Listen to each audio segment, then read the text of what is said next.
my thoughts on why Shedeur fell. All right, so there is so much here. So I'll just say this. I struggle as an analyst. This is just kind of an inside look into me. When people bring in the race-related comments on Shedeur, and I'm not going to go deep into it. I'm just telling you guys that I struggle with that because I also know it's not my place necessarily to dive into that. But I sit here as someone whose job it is to analyze football. And when respected voices bring in the race comments, I struggle with that because I disagree that the reason that Shedeur fell was because of that. That's my 2 cents there. I will say why Shedeur fell. I think it starts with 2/3 of the NFL came into this draft saying that no matter what happens, I don't care if it's Cam Ward or Shedeur Sanders, there's no way we're taking a quarterback in the first 3 rounds, period. That's one thing that gets lost in like all this stuff is 2/3 of the NFL. I counted it. 18 teams came into the first 3 rounds NFL draft, not in the market for a quarterback, period. So there's only 12 landing spots for a guy like Shedeur, which we like lose track of that. This isn't like the NBA draft where, hey, even if you have one small forward, you can always have another small forward. Even if you have Jalen Brunson, you can always have another point guard. At a certain point, best available is best available. That's not the case in the NFL. And so when only 12 teams are in the market, and there's a stretch, 6 of those teams are like not really in the market. But when there's only 12 teams in the market to draft Shedeur in the first 3 rounds, there's only so many slots to do that. How I break that down, I think there's 5 tiers. Of the teams that were remotely in the market for Shedeur in the first 3 rounds, it's the Tennessee Titans, it's the New York Giants, it's the New Orleans Saints, it's the Cleveland Browns, it's the Arizona Cardinals. I think Kyler's their guy, but I think there was a world where the Cardinals could have got involved in Shedeur. It's the Las Vegas Raiders. They got Geno. I get that. It's the Miami Dolphins. They got Tua, but there's a storyline where they could have got someone. It's the Seattle Seahawks, Darnold. It's the Los Angeles Rams, and it's the Pittsburgh Steelers. I bucket those 12 teams into 5 different groups. The Giants and the Titans, they found their guy. Shedeur Sanders wasn't their guy. Cam Ward and Jackson Dart were their guys. So that's 2 teams that, like, to me, it's not controversial. Titans take Cam Ward at 1. Giants are like, no, we like Jackson Dart better than Shedeur Sanders. Or we like the value of Jackson Dart late in the first round, trading up, than not getting an elite edge rusher and having to take Shedeur instead. So to me, that's not controversial. Those 2 teams are out. I titled this, Fell in Love with a Guy Different Than Shedeur. I think that's New Orleans and Cleveland. Did New Orleans sit there and think about Shedeur in the second round? I'm sure they did. But they took Tyler Shuck super early. Like, take Shedeur out of the conversation. That's early for Tyler Shuck, in my opinion, regardless. But obviously the Saints fell in love with Tyler Shuck in some way. For Cleveland, they fell in love with Dylan Gabriel. To take him at the 3rd round, that's early. Take Shedeur out of the conversation. That to me speaks to a team that fell in love with a guy and is like, yo, we don't want him to slip. We got to take him now. 3rd tier, they aren't 100% in on their guy. That to me is the Cardinals, the Raiders, the Dolphins, and the Seahawks. You might be like, Max, you're out of your mind. You might be a Cardinals fan and say, Max, get out of here. We're all in on Kyler. That's nonsense. You might be a Raiders fan and say, you know what? We just paid Geno a shit ton of money. What are you talking about? We're all in on Geno. But I do think behind closed doors in the war rooms, those 4 teams are all like, you know what? There's a lot of value for Shedeur in the 3rd round. There's a lot of value for Shedeur in the 2nd round. And I think they thought about it. I think it was a conversation. Obviously, Seattle took a quarterback in the 3rd round, so I'm sure there was conversation there. Aging quarterbacks, I made a TikTok that popped last year on this thesis. It still holds true nowadays. The NFL is in a very interesting pocket where we do not have a lot of aging quarterbacks. Like when I was a teenager, early 2010s, late 2000s, a common theme in the draft was, hey, if a top quarterback slides to the late 20s, well, hey, there's always a team, there's always like 3 or 4 teams in the late 20s that are winning now but have an aging quarterback where you're saying, you know what, it might make sense to snag a guy like Shedeur. Nowadays, quarterbacks are playing into their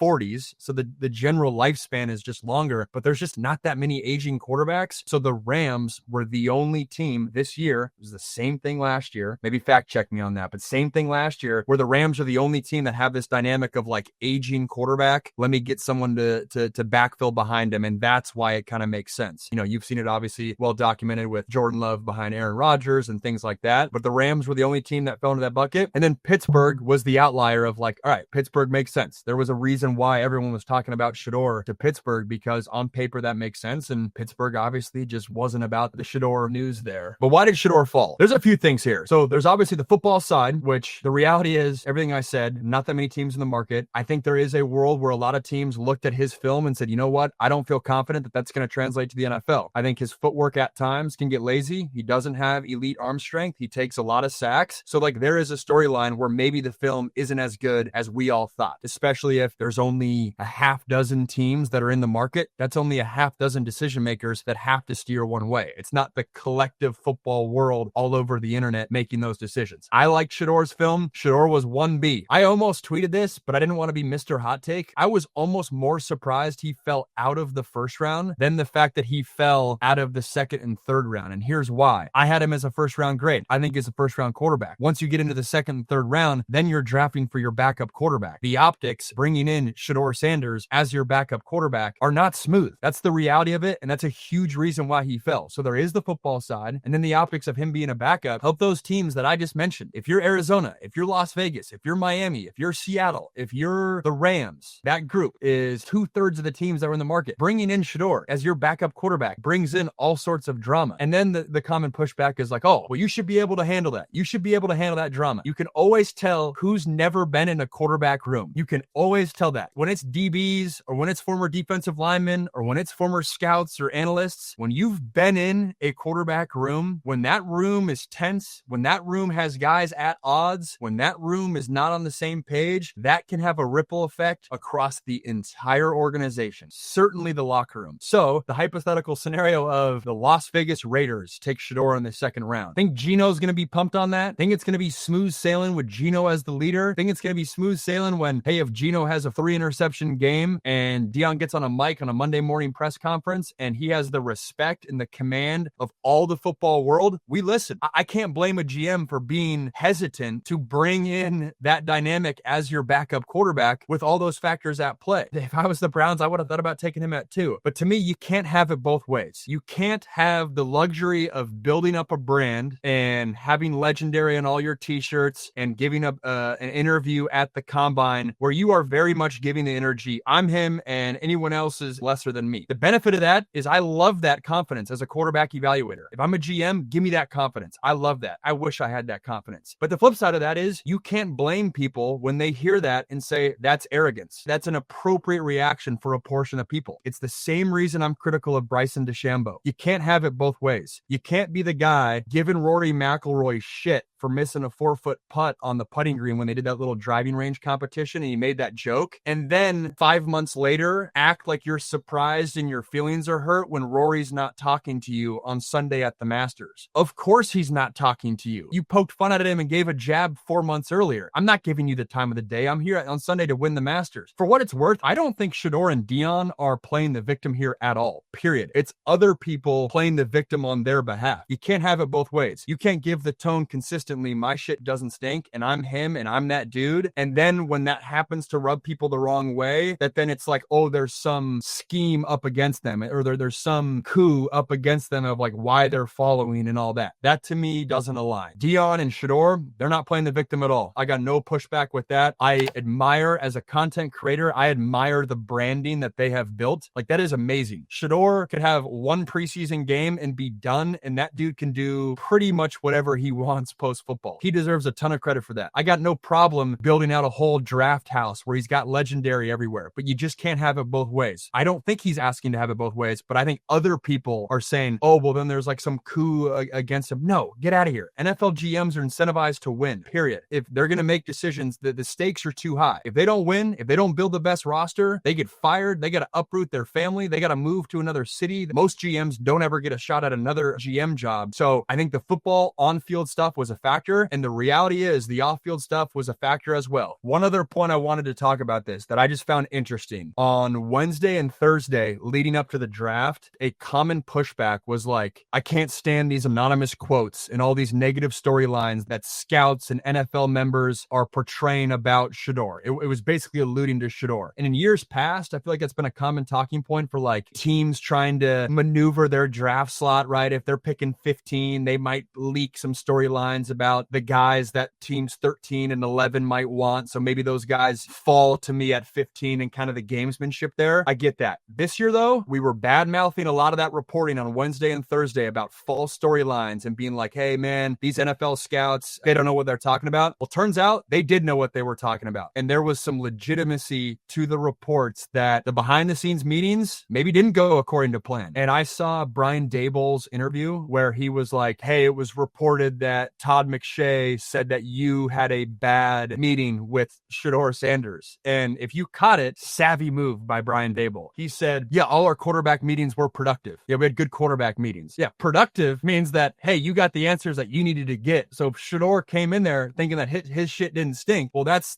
the answers that the Giants needed. So it was productive. It was a good meeting. Just because the meeting didn't end in you loving the guy doesn't mean it's a bad meeting. It's all data. It's all information. And so I'm just pointing that out because, sure, do some of the fake storylines come out? That's fair. But I do think there was legitimacy to these anonymous reports that is a good kind of check yourself next year when that stuff happens. And I feel like it was, we've fallen into this like, it's a manufactured report. Well, it sounds like that wasn't the case. I think those meetings and the whole pre-draft process for Shedeur was probably not optimized from his camp. There's a clip that Tom Pelissero posted. It's like a 2.5 minute clip. I forget where it was at. He worded it the best of anyone that I've seen in terms of Shedeur in the pre-draft process went to the East-West Shrine game rather than the Senior Bowl. That was a business decision that his camp made that you could make the argument if you're a top quarterback, you go to the Reese's Senior Bowl. Everyone does that. He did not elect to do that. That's his decision. Did not throw or compete, I don't believe, in the Big 12 showcase. Elected to have his own side workout. Well, that is sending a message that I am bigger than this showcase event. In hindsight, probably should have competed in that Big 12 showcase event. All sorts of little dynamics there. They all play a factor. And we say that about other quarterbacks, but it's almost like when it's Shedeur, which I get because Shedeur is a prospect unlike anything we've ever seen before in terms of the branding and the voice and the platform and the lineage and the whole deal. But I think there was some mishaps in how they handled that pre-draft